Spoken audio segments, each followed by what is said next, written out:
Hey everyone, it's Robin, Artist Island Crafts, and welcome to my studio. Today I want to talk about our community quilt. I want to lay out all of the basic ideas that I have for this so you have one place to come back to, and I have some examples here for you. The community quilt is going to be replacing the crumb curtain from my old videos from back in Florida.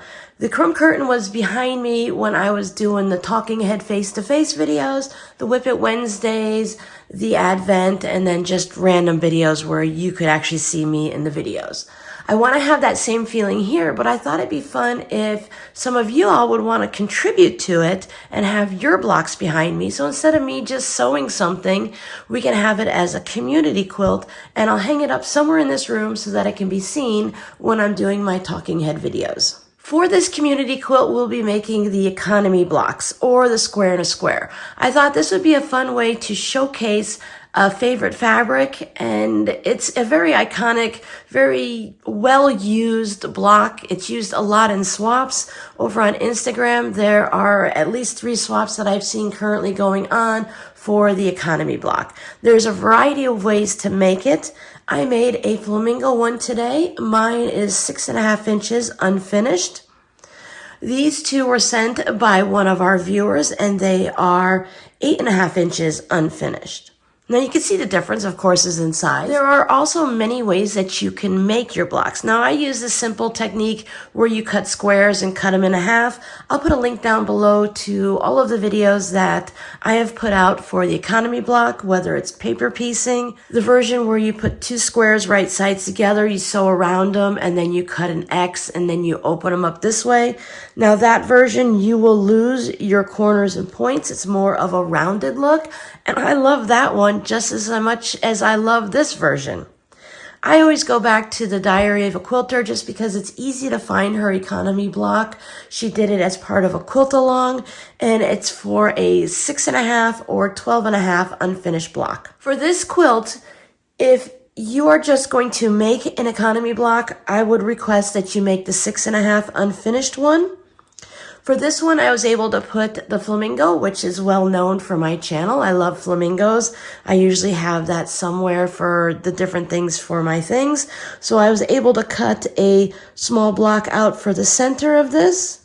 But the person that shared theirs, they sent this really fun Halloween one and a kitty cat one, but their center blocks needed to be a little bit larger to actually showcase their favorite fabric. I am asking that you keep your blocks below 10 inches in size though. That way we don't have 1 or 2 blocks that are like, whoa, here I am. And it also allows for more people to send in their blocks. We're doing a minimum of 1 economy block. But if you want to send in a couple extra, we can use those as fillers as the quilt gets to a certain point and everyone has stopped really sending in the blocks and it's pretty well finished. I can use any extra ones to fill it in. I can make a second community quilt, or I can just put those on the back of the main community quilt. I'm also saying that if anyone would like to send in some small blocks, whether they are quarter square triangles, half square triangles, or flying geese, we can use the smaller blocks to fill in. So if I were to be putting this together into a 4-patch, maybe I would have one more 6.5 inch block here, but they're not the same size. So I can use those smaller pieces and fill it in. And then that way it's kind of like a giant puzzle and it can all be put together. When it comes to the point of putting everything together, I will definitely show you how I'm figuring out the placements for everything. I found some quarter square triangles to pop in to give you a little bit of an idea of what it might look like. Or I could take something and put them down here.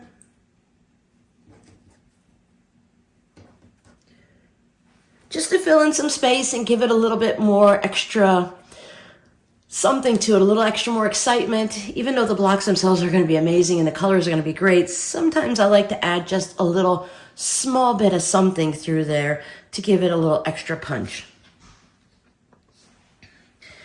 Now, a regular block, especially if you make the smaller 6.5 inch unfinished block, this should be able to ship from internationally at a very reasonable price in the mail.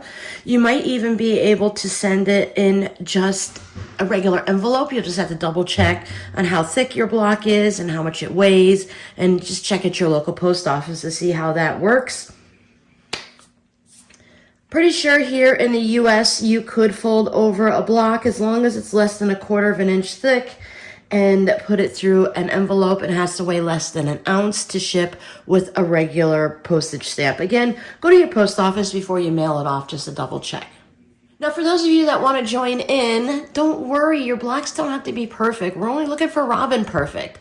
If it's a little wonky, it's going to work because the majority of the people aren't going to send in the exact same size block. We will have a lot of 6.5-inch blocks, but if one of them is a 6 1/4, one of them is 6 1/8, one of them is not these came out nice, but one of them is like 7 3/4 or something crazy like that. That's what all of these little spacers are going to work for us. We're going to fill in those little spots. And if you just don't have the time or you're a little too nervous, but you want to be part of the community quilt, but you can't make the block due to time constraints, maybe like me, you just moved or you have a back injury or something, you can go ahead and send the fabric.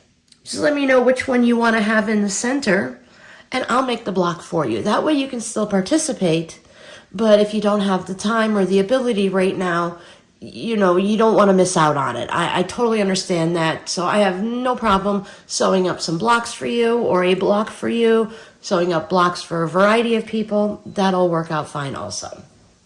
As the blocks come in, I decided I'm going to post the pictures over in my Patreon group with a link here in the community tab on Facebook so that you guys can go and see them. I will also show them on the Whip It Wednesday videos.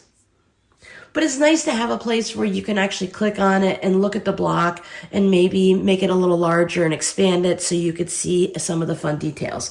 Like on the witch's block, the witch's knitting, you might not have noticed that right away. And I love the little dangly feet up here of the other witches in the fabric.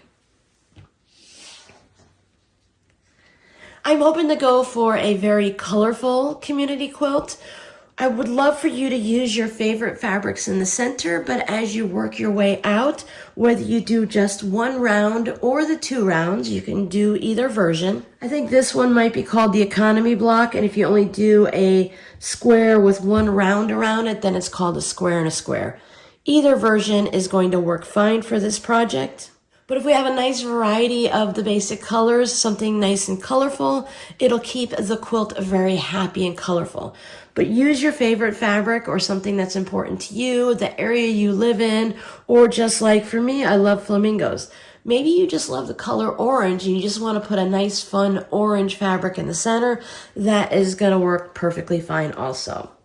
After making my flamingo block, I think I'm going to make more and then just make a scrappy quilt using the economy block of this version where you cut the squares in half into triangles.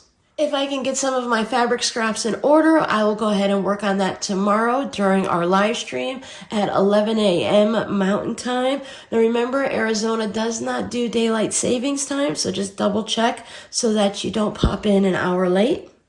The address to mail these to is my P.O. Box. It's listed down below in the description box. If you have any other questions, please go ahead and leave them down in the comments, and then everyone can come back here, and if they have a question, they can check the comments to see if I've already answered it. When I post these over on Patreon, I will also be posting the first name and the last initial of each person that's made the blocks so that I have a reference point later. If you don't want to have your name posted on Patreon, then I'll just not put it on there, of course. But for my records, I just like to know, like I would put Robin L for Robin Lalone so that I know that I made that block. Because realistically, 6 months from now, I could totally forget that I made that block. Thank you guys so much for hanging out with me and for wanting to contribute to our community quilt. So thanks so much for hanging out with me, and I hope to see you tomorrow in the live stream. Bye.